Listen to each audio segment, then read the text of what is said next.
The Turkish War of Independence, Turkish, İstiklâl Harbi, literally Independence War or Kurtuluş Savaşı, literally Liberation War, May 19, 1919, July 24, 1923, was fought between the Turkish nationalists and the proxies of the Allies, namely Greece on the western front and Armenia on the eastern, after the country was occupied and partitioned following the Ottoman Empire's defeat in World War I. The Turkish National Movement, Kuva-yi Milliye, in Anatolia culminated in the formation of a new Grand National Assembly, GNA, Turkish, BMM, by Mustafa Kemal Atatürk and his colleagues. After the end of the Turkish-Armenian, Franco-Turkish, Greco-Turkish wars, often referred to as the Eastern Front, the Southern Front, and the Western Front of the war, respectively, the Treaty of Sèvres was abandoned and the Treaty of Lausanne was signed in July 1923. The Allies left Anatolia and Eastern Thrace,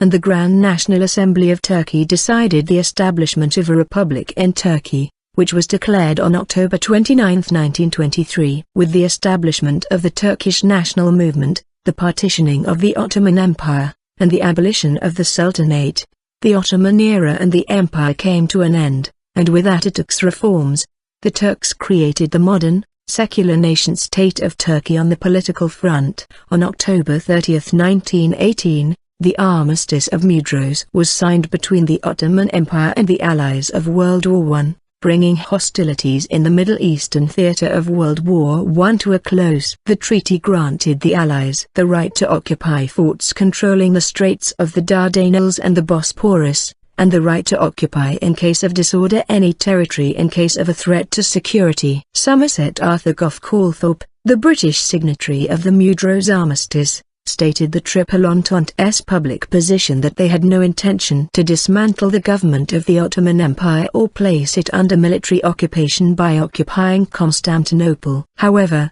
dismantling the Ottoman government and partitioning the Ottoman Empire among the Allied nations had been an objective of the Entente since the start of the war. On November 13, 1918, a French brigade entered the city to begin the occupation of Constantinople and its immediate dependencies, followed by a fleet consisting of British, French, Italian and Greek ships deploying soldiers on the ground the next day. A wave of seizures took place in the following months by the Allies. On the 14th of November, joint French-Greek troops occupied the town of Uzunköprü in eastern Thrace as well as the railway access till the train station of Hadımköy near St. Elkan on the outskirts of Constantinople. On December 1, British troops based in Syria occupied Kilis. Beginning in December, French troops began successive seizures of Ottoman territory, including the towns of Antakya, Mersin, Tarsus, Ceyhan, Adana, Osmaniye and Ilahiyye. The first bullet was fired by Mehmet Savas in Dortayol against the French in December 19, 1918. On January 19, 1919,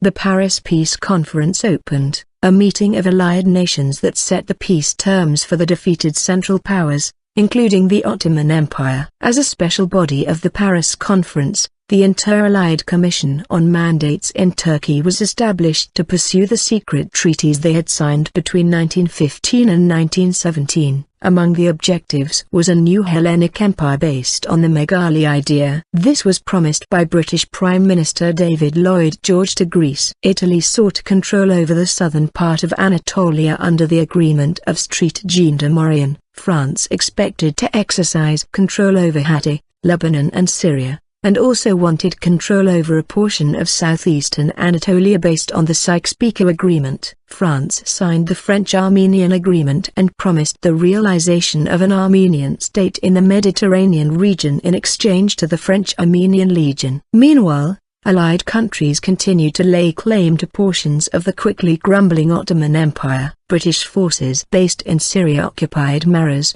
Urfa and Birasik, while French forces embarked by gunboats and sent troops to the Black Sea ports of Zonguldak and Karadeniz, commanding Turkey's coal mining region. At the Paris Peace Conference, competing claims of Western Anatolia by Greek and Italian delegations led Greece to land the flagship of the Greek navy at Smyrna, resulting in the Italian delegation walking out of the peace talks. On April 30, Italy responded to the possible idea of Greek incorporation of Western Anatolia by also sending a warship to Smyrna, Izmir, as a show of force against the Greek campaign. A large Italian force also landed in Antalya. With the Italian delegation absent from the Paris peace talks, Britain was able to sway France and the United States in favor of Greece's claims, and ultimately the conference authorized the landing of Greek troops on Anatolian territory. The Greek campaign of Western Anatolia began on May 15, 1919, as Greek troops began landing in Smyrna. For the city's Muslim population, the day is marked by the first bullet fired by Husayn Tarsin. Note 5, at the Greek standard-bearer at the head of the troops, the murder by bayonet coups of Miralay Fethi Bey for refusing to shout Zito Venizelos, and the killing and wounding of unarmed Turkish soldiers in the city's principal caserne, as well as of 300–400 civilians. Greek troops moved from Smyrna outwards, to towns on the Karabaran Peninsula, Selçuk, situated 100 kilometers south of Smyrna at a key location that commands the fertile Menderes River valley in Menemen and Selçuk, towards the north and the southeast of Smyrna. Initial organization. Fariyev Rihays Ratai honorary aide-de-camp to His Majesty Sultan Murliva Mustafa Kemal Pasha was assigned as the inspector of the 9th Army Troops Inspectorate to reorganize what remained of the Ottoman military units and to improve internal security on April 30, 1919. According to Lord Kinross, through manipulation and the help of friends and sympathizers, Mustafa Kemal Pasha became the inspector of virtually all of the Ottoman forces in Anatolia, tasked with overseeing the disbanding process of the remaining Ottoman forces. 58. He and his carefully selected staff left Constantinople aboard the old steamer SS Bandurma for Samsun on the evening of May 16, 1919. Resistance to Allied demands began at the very onset of the Ottoman Empire's defeat in World War I. Many Ottoman officials organized secret Sentinel Association, Turkish, Karakol Samiti, in reaction to the policies of the Allies. The objective of the Sentinel Association was to thwart Allied demands through passive and active resistance. Many Ottoman officials participated in efforts to conceal from the occupying authorities details of the burgeoning independence movement spreading throughout Anatolia. Munitions initially seized by the Allies were secretly smuggled out of Constantinople into central Anatolia, along with Ottoman officers keen to resist any division of Ottoman territories. Murliva Ali Fuad Pasha in the meantime had moved his 20 Cow from Italy to Ankara and started organizing resistance groups, including Circassian immigrants under Serki Setham. Since the southern rim of Anatolia was effectively controlled by British warships and competing Greek and Italian troops, the Turkish National Movement's headquarters moved to the rugged terrain of central Anatolia. The reasons for these new assignments is still a matter of debate. One view is that it was an intentional move to support the national movement, another was that the Sultan wanted to keep Constantinople under his control, a goal which was in total agreement with the aims of the occupation armies which could keep the Sultan under control.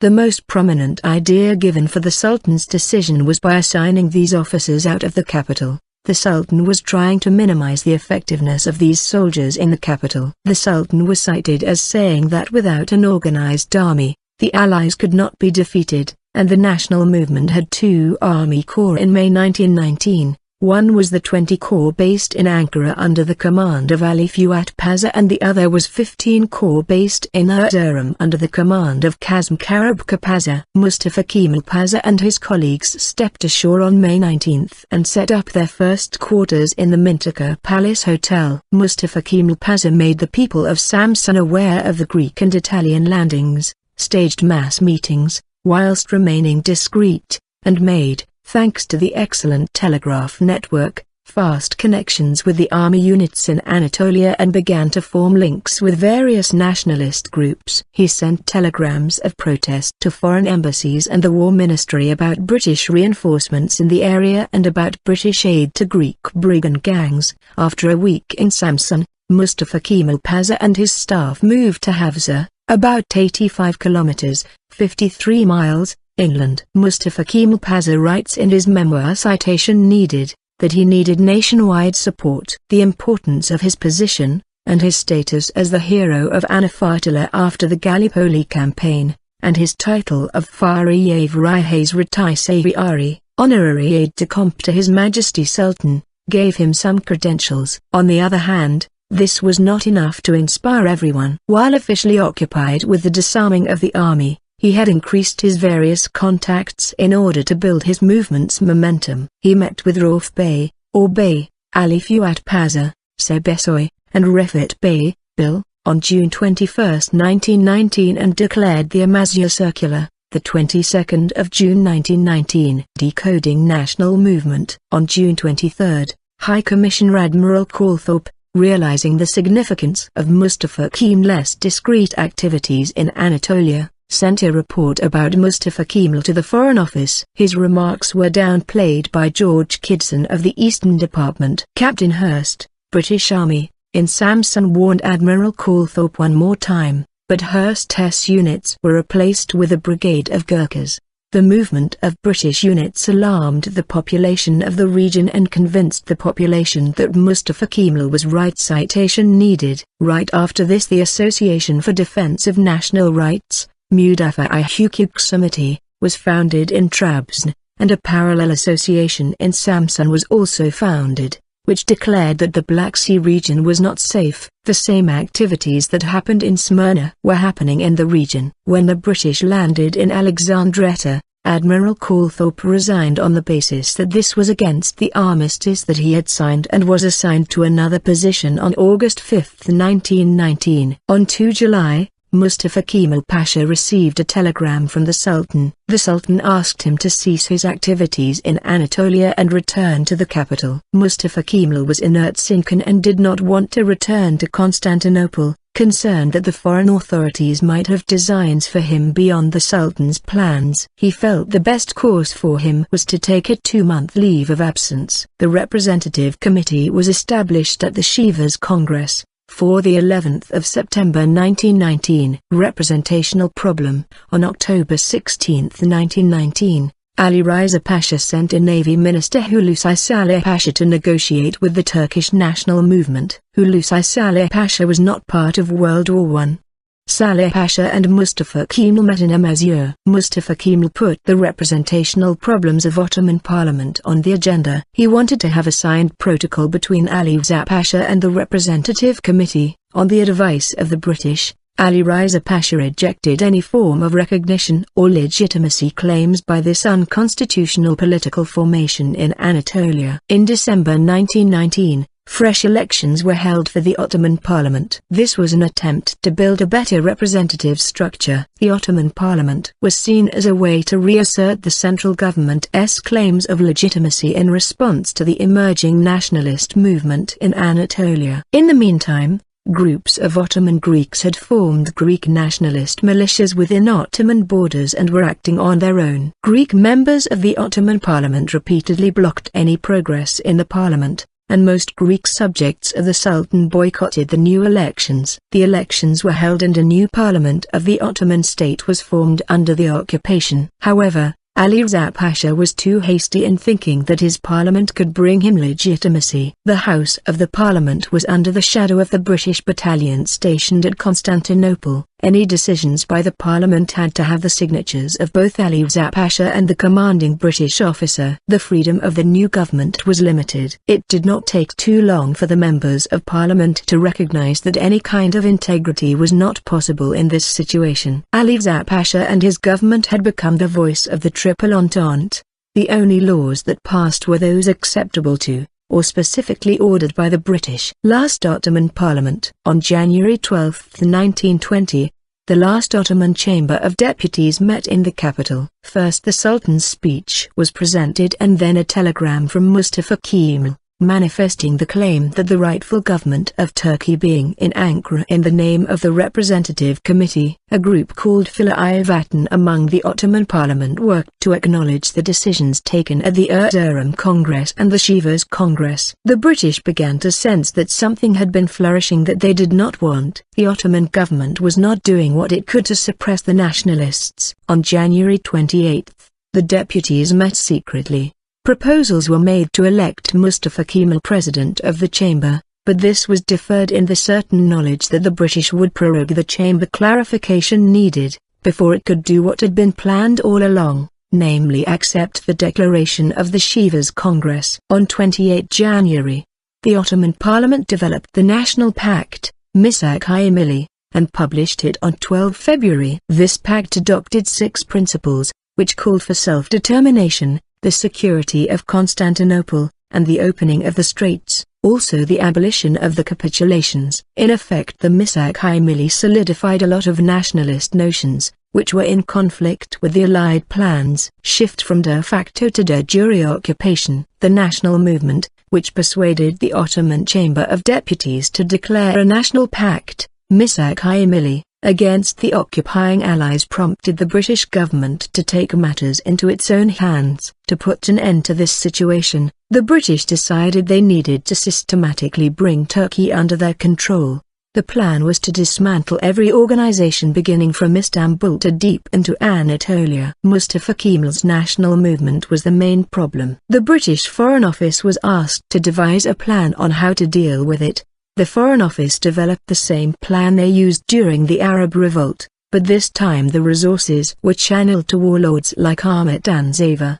The political side of this decision was solidified under the Treaty of Sèvres. Anatolia was to be westernized under Christian governments. That was the only way that Christians could be safe, said the British government. The Treaty of Sèvres placed most of Anatolia under Christian control. This policy aimed to break down authority in Anatolia by separating the Sultan, its government, and pitting Christians, Greece and Democratic Republic of Armenia, Armenians of Cilicia, against Muslims. The details of these covert operations are summarized below, in the section under jurisdictional conflict. On the night of March 15, British troops began to occupy key buildings and arrest Turkish nationalists. It was a very messy operation. At the military music school there was resistance. At least 10 students died, but the official death toll is unknown even today. The British tried to capture the leadership of the movement. They secured the departments of the Minister of War and of the Chief of the General Staff,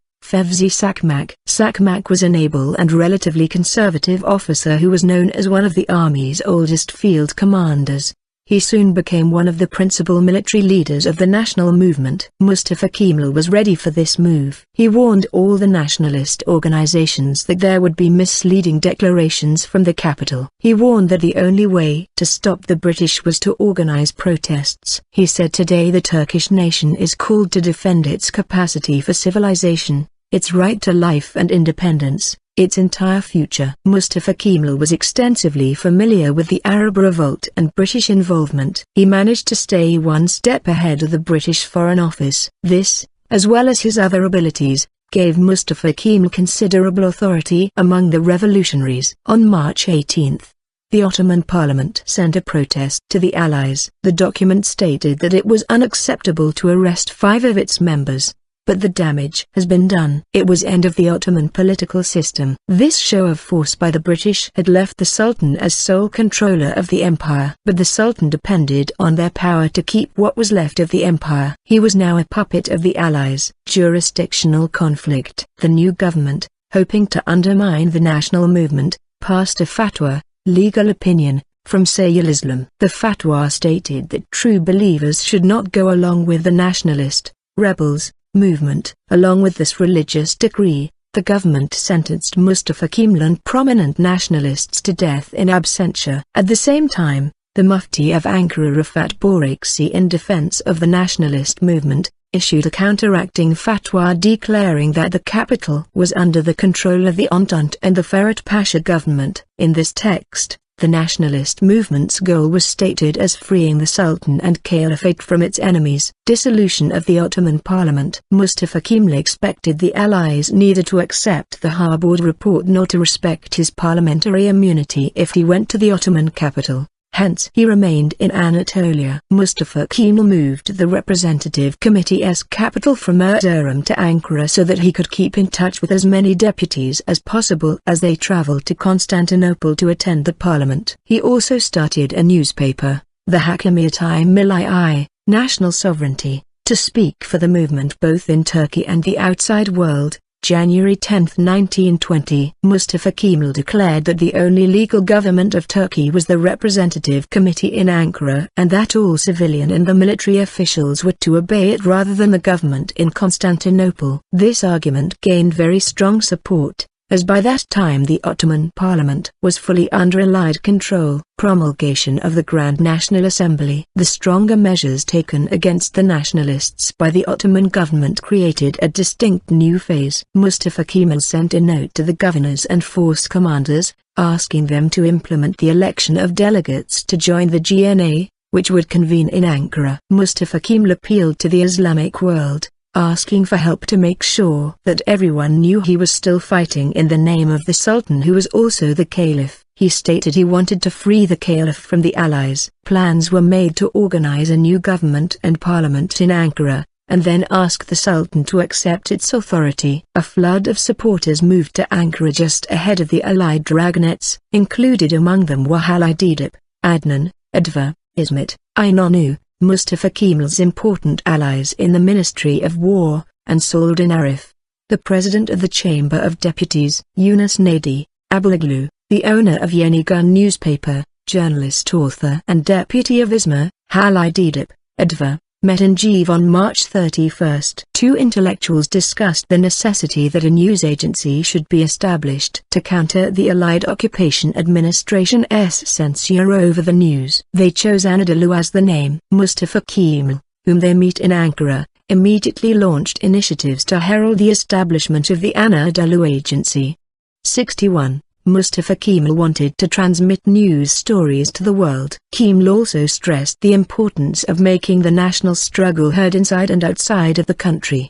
61. Sultan Arif's desertion of the capital was of great significance. Sultan Arif stated that the Ottoman Parliament had been dissolved illegally. The armistice did not give allies the power to dissolve the Ottoman Parliament, and the Constitution of 1909 had also removed the Sultan's power to do so. To prevent what Abdülhamid did in 1879, some 100 members of the Ottoman Parliament were able to escape the Allied roundup and joined 190 deputies elected around the country by the National Resistance Group. İsmet İnönü joined as a deputy from Edirne. In March 1920, Turkish revolutionaries announced that the Turkish nation was establishing its own parliament in Ankara under the name Grand National Assembly, GNA.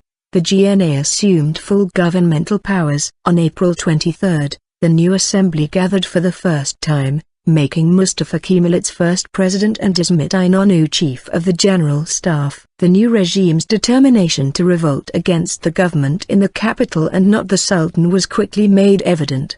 By May 3, 1920, a Turkish provisional government was also formed in Ankara. Early pressure on nationalist militias. Anatolia had many competing forces on its soil: British battalions, Ahmet Aznavour forces, and the Sultan's army. The Sultan gave 4,000 soldiers from his Kuva-yi Caliphate army to resist against the nationalists. Then, using money from the Allies, he raised another army, a force about 2,000 strong from non-Muslim inhabitants, which were initially deployed in Iznik. The Sultan's government sent forces under the name of the Caliphate Army to the revolutionaries and aroused counter-revolutionary outbreaks. The British, being skeptical of how formidable these insurgents were, decided to use irregular power to counteract this rebellion. The nationalist forces were distributed all around Turkey, so many small units were dispatched to face them. In Izmit there were 2 battalions of the British Army. Their commanders were living on the Ottoman warship U-boats.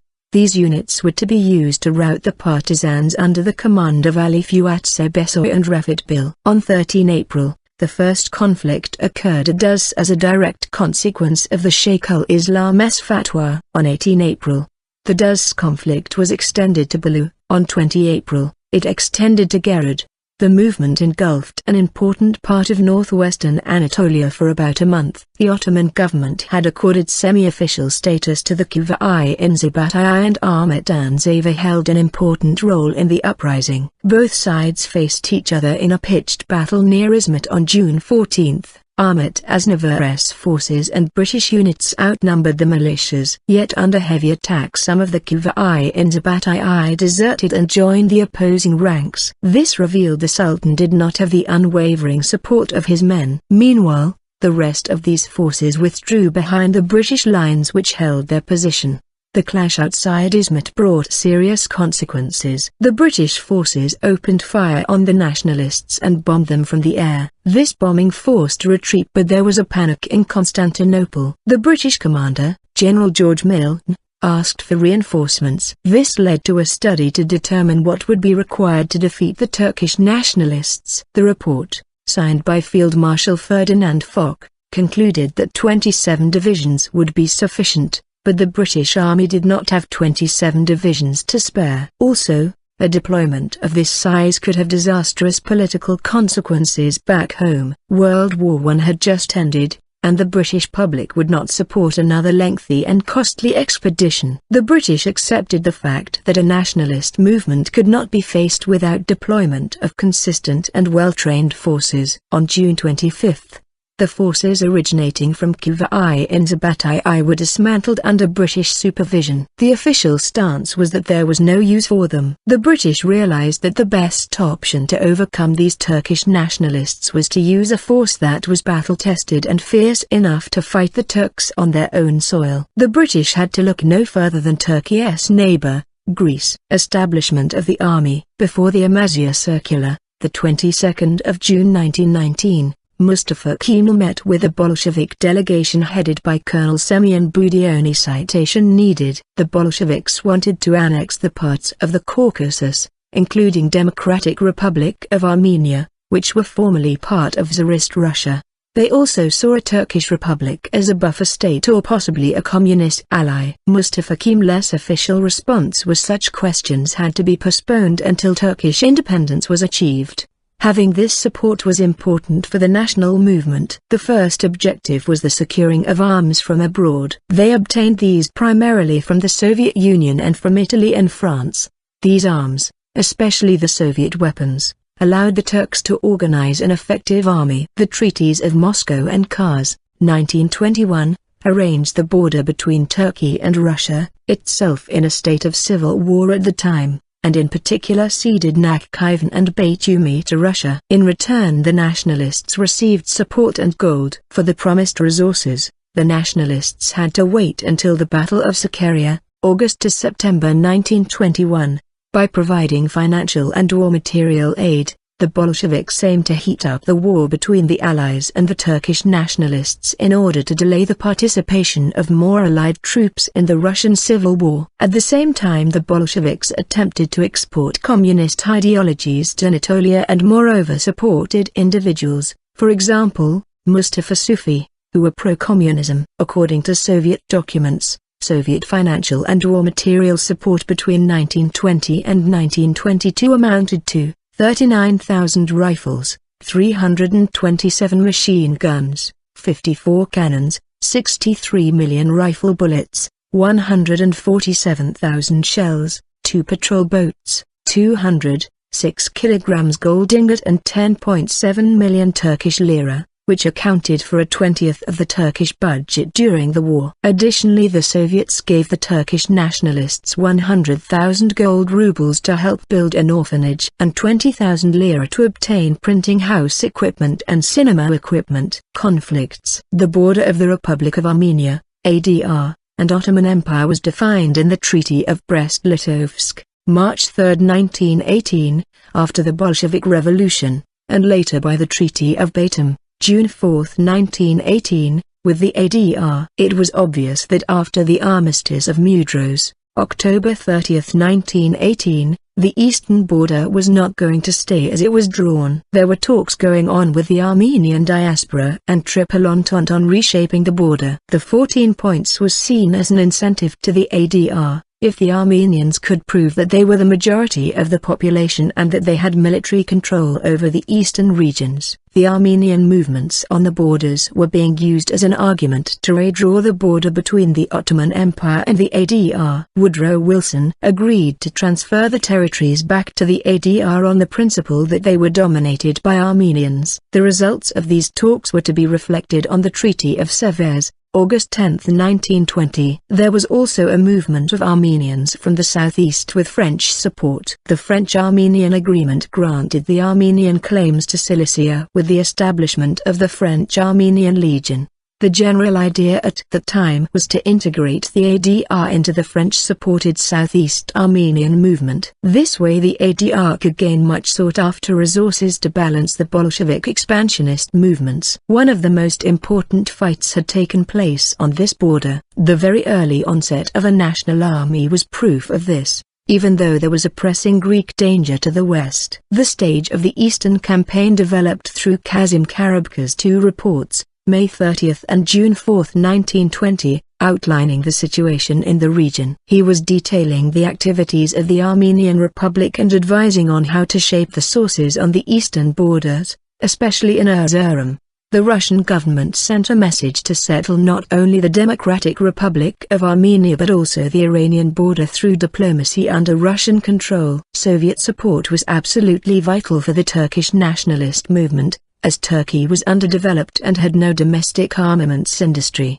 Bakir Sami Bey was assigned to the talks. The Bolsheviks demanded that Van and Bitlis be transferred to Armenia. This was unacceptable to the Turkish revolutionaries. The revolutionaries were also faced with another dilemma. Their hesitation to move forces to prevent the Armenian raids was causing a growing unsettlement among the Turks. The Greek threat and diplomatic connections needed to be balanced. Eastern active stage. Before more diplomatic exchanges took place, to show a sign of power on the discussion table, Armenia moved its forces to Oltu, leading to the Battle of Oltu. The Battle of Oltu ended the discussions with the Russian government, and in a couple of days the Treaty of Sèvres was signed by the Ottoman Empire. This was followed by the occupation of Atvan by Georgian forces on 25 July. Eastern Resolution. The Treaty of Alexandropol, December 2, 1920, was the first treaty signed by the Turkish revolutionaries. It nullified the Armenian activities on the eastern border, which was reflected in the Treaty of Sèvres as a succession of regions named Wilsonian Armenia. The 10th item in the Treaty of Alexandropol stated that Armenia renounced the Treaty of Sèvres, which stipulated Wilsonian Armenia. After the peace agreement with the Turkish nationalists, in late November, a Soviet-backed communist uprising took place in Armenia. On November 28, 1920, the 11th Red Army under the command of Anatoly Heka crossed over into Armenia from Soviet Azerbaijan. The Second Soviet-Armenian War lasted only a week. After their defeat by the Turkish revolutionaries, the Armenians were no longer a threat to the nationalist cause. It is also possible to claim that had the ADR been content with the boundaries as of 1919, she could have shown more resistance to the Bolshevik conquest, both internally and externally, but that was not how things happened. On March 16, 1921, the Bolsheviks and Turkey signed a more comprehensive agreement, the Treaty of Kars, which involved representatives of Soviet Armenia, Soviet Azerbaijan, and Soviet Georgia. The arms left by the defeated ADR forces were sent to the West for use against the Greeks. West. The war arose because the Western allies, particularly British Prime Minister David Lloyd George, had promised Greece territorial gains at the expense of the Ottoman Empire if Greece entered the war on the Allied side. These included parts of its ancestral homeland, Eastern Thrace, the islands of Imbros, Goksida, Tenedos, Bozkada, and parts of western Anatolia around the city of Smyrna, Izmir. Greece wanted to incorporate Constantinople to achieve the Megali idea, but Entente powers did not give permission. It was decided by the Triple Entente that Greece would control a zone around Smyrna, Izmir, and Ayvalık in Western Asia Minor. The reason for these landings were prior Italian landings on the southern coast of Turkey, including in the city of Antalya. The Allies worried about further Italian expansion and saw Greek landings as a way to avoid this. On May 28, Greeks landed on Avalok. It was no surprise that this small town was chosen, as this town was the Greek-speaking stronghold before the Balkan Wars. The Balkan Wars changed the nature of this region. The Muslim inhabitants who were forced out with the extending borders of Greece, mainly from Crete, settled in this area. Under an old Ottoman Lieutenant Colonel Ali Setinkaya, these people formed a unit. Along Ali Setinkaya's units, population in the region gathered around Resit, Tevfik and Sirkis-Setham. These units were very determined to fight against Greece, as there was no other place that they could be pushed back. Resit, Tevfik and Etham were of Circassian origin, who were expelled from their ancestral lands in the Caucasus by the Russian citation needed. They were settled around the Aegean coast. Greek troops first met with these irregulars. Mustafa Kemal asked Admiral Rauf Bey if he could help in coordinating the units under Ali Setinkaya, Resit, Tevfik and Sirkis-Setham. Rauf Bey, also of Circassian origin, managed to link these groups. He asked them to cut the Greek logistics support lines. The Allied decision to allow a Greek landing in Smyrna resulted from earlier Italian landings at Antalya. Faced with Italian annexation of parts of Asia Minor with a significant ethnic Greek population, Venizelos secured Allied permission for Greek troops to land in Smyrna, ostensibly in order to protect the civilian population from turmoil. Turks claim that Venizelos wanted to create a homogeneous Greek settlement to be able to annex it to Greece, and his public statements left little doubt about Greek intentions. Greece is not making war against Islam, but against the anachronistic Ottoman government, and its corrupt, ignominious, and bloody administration, with a view to the expelling it from those territories where the majority of the population consists of Greeks. Western active stage. As soon as Greek forces landed in Smyrna, a Turkish nationalist opened fire, prompting brutal reprisals. Greek forces used this as a base for launching attacks deeper into Anatolia. Mustafa Kemal refused to accept even a temporary Greek presence in Smyrna. Greek forces committed numerous atrocities in their attempts to control the region, and frequently targeted defenseless civilians and religious symbols. Citation needed. Eventually, the Turkish nationalists defeated the Greeks and pushed them out of Smyrna and the rest of Anatolia. Western resolution. With the borders secured with treaties and agreements at east and south, Mustafa Kemal was now in a commanding position. The nationalists were then able to demand on the 5th of September 1922 that the Greeks evacuate East Thrace, Imbros and Tenedos, as well as Asia Minor, and the Maritsa, Turkish Meres, river should again become the western border of Turkey, as before 1914. The British were prepared to defend the neutral zone of Constantinople and the Straits, and the French asked Kemal to respect it, to which he agreed on 28 September. However, France, Italy, Yugoslavia, and the British dominions objected to a new war. France, Italy and Britain called on Mustafa Kemal to enter into ceasefire negotiations. In return, on 29 September Kemal asked for the negotiations to be started at Mudanya. Negotiations at Mudanya began on October 3, and it was concluded with the Armistice of Mudanya. This was agreed on 11 October, 2 hours before the British intended to engage at Jarnac, and signed the next day. The Greeks initially refused to agree but did so on 13 October. Factors persuading Turkey to sign may have included the arrival of British reinforcements. The armistice then made it possible for the Allies to recognize the Turkish claim to East Thrace, which was agreed to at the Lausanne Conference on the 20th of November 1922. South French officer with 5 Turkish prisoners from Amp, later Gaziantep.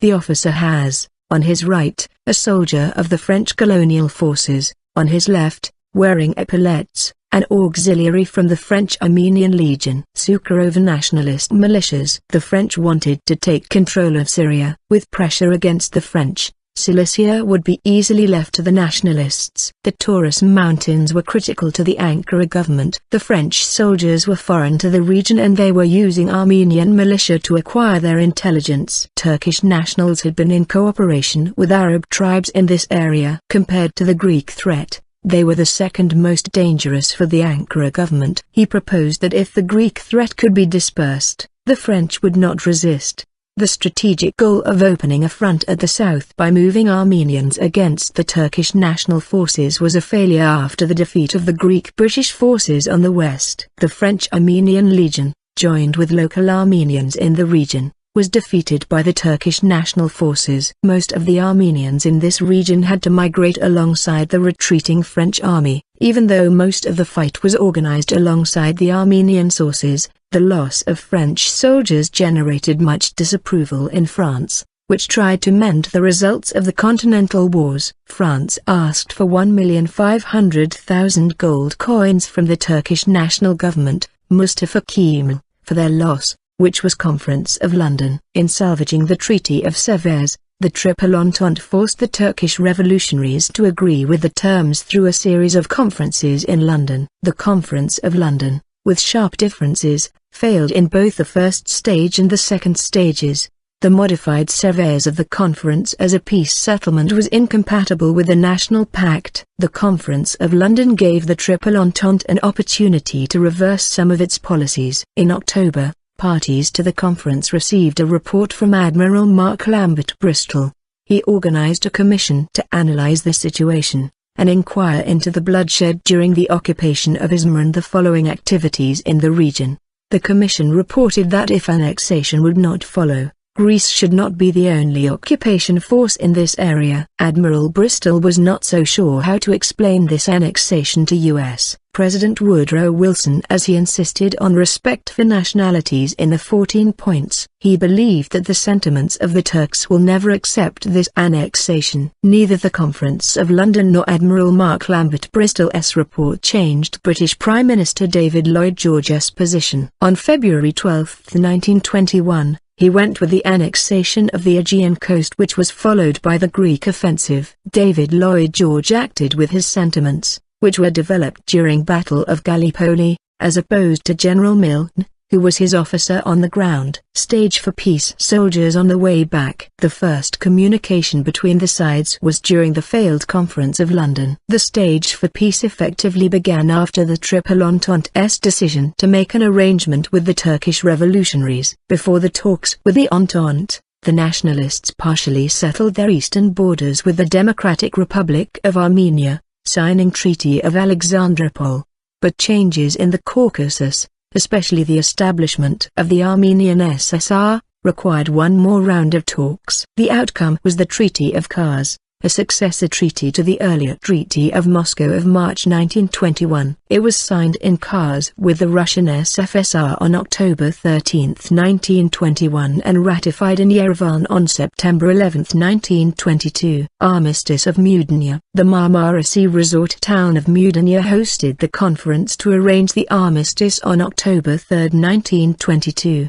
İsmet İnönü, commander of the Western armies, was in front of the Allies. The scene was unlike Mondros, as the British and the Greeks were on the defense. Greece was represented by the Allies. The British still expected the GNA to make concessions. From the first speech, the British were startled as Ankara demanded fulfillment of the National Pact. During the conference, the British troops in Constantinople were preparing for a Kemalist attack. There was never any fighting in Thrace, as Greek units withdrew before the Turks crossed the straits from Asia Minor. The only concession that İsmet made to the British was an agreement that his troops would not advance any farther toward the Dardanelles, which gave a safe haven for the British troops as long as the conference continued. The conference dragged on far beyond the original expectations. In the end, it was the British who yielded to Ankara's advances. The Armistice of Mudanya was signed on October 11. By its terms,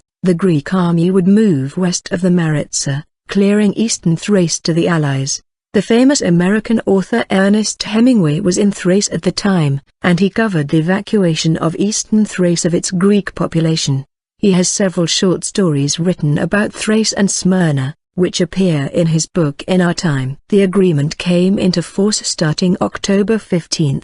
Allied forces would stay in eastern Thrace for a month to assure law and order. In return, Ankara would recognize continued British occupation of Constantinople and the Straits zones until the final treaty was signed. Refet Bilal was assigned to seize control of Eastern Thrace from the Allies. He was the first representative to reach the old capital. The British did not allow the 100 gendarmes who came with him. That resistance lasted until the next day. Abolition of the Sultanate. The form of government in Constantinople, resting on the sovereignty of the Sultan, had effectively ceased to exist when British forces occupied the city after World War I. The law for the abolition of the Sultanate was submitted to the GNA for voting. Furthermore, it was argued that although the Caliphate had belonged to the Ottoman Empire, it rested on the Turkish state by its dissolution, and the GNA would have the right to choose a member of the Ottoman family for the office of Caliph. On 1 November, the GNA voted for the abolition of the Ottoman Sultanate. The last Sultan left Turkey on the 17th of November 1922, in a British battleship on his way to Malta. This was the last act of the Ottoman Empire. Conference of Lausanne. The 11-week Conference of Lausanne was held in Lausanne, Switzerland, during 1922 and 1923. Its purpose was the negotiation of a treaty to replace the Treaty of Sèvres, which, under the new government of the Grand National Assembly, was no longer recognized by Turkey. The conference opened in November 1922, with representatives from the United Kingdom, France,